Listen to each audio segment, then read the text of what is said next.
অতীজৰ দৰে উন্নত জলবায়ু খেতিপথাৰ বিচাৰি প্ৰব্ৰজন ঘটা কাহিনীবোৰ এতিয়া হ্ৰাস পাই আহিছে। আন্তৰ্জাতিক সীমা বিবাদ, গৃহযুদ্ধ, ৰাজনৈতিক হেঁচাত বাধ্যতামূলক প্ৰব্ৰজন আৰম্ভ হৈছে।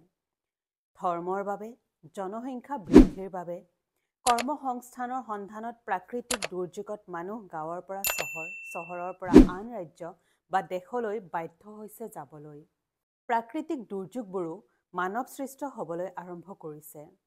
ধনী দেশত যিমান প্ৰাচুৰ্য বাঢ়িছে, সিমানেই দুখীয়া দেশৰ পৰা মানৱ সৰবৰাহ বৃদ্ধি পাইছে। ভৃত্যৰূপে, বেশ্যাৰূপে। মানুহৰ অংগ প্ৰত্যংগৰো বেপাৰ বাঢ়িছে। সমগ্ৰ পৃথিৱী উদ্যোগ কাৰখানালৈ ৰূপান্তৰিত হৈছে।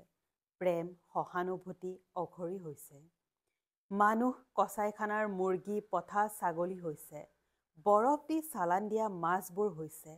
ট্ৰাক, বাছ, ৰেল নতুবা উৰাজাহাজৰ সস্তীয়া টিকটত মানুহ দেশান্তৰিত হৈছে মৃত বা অৰ্ধমৃত হৈ।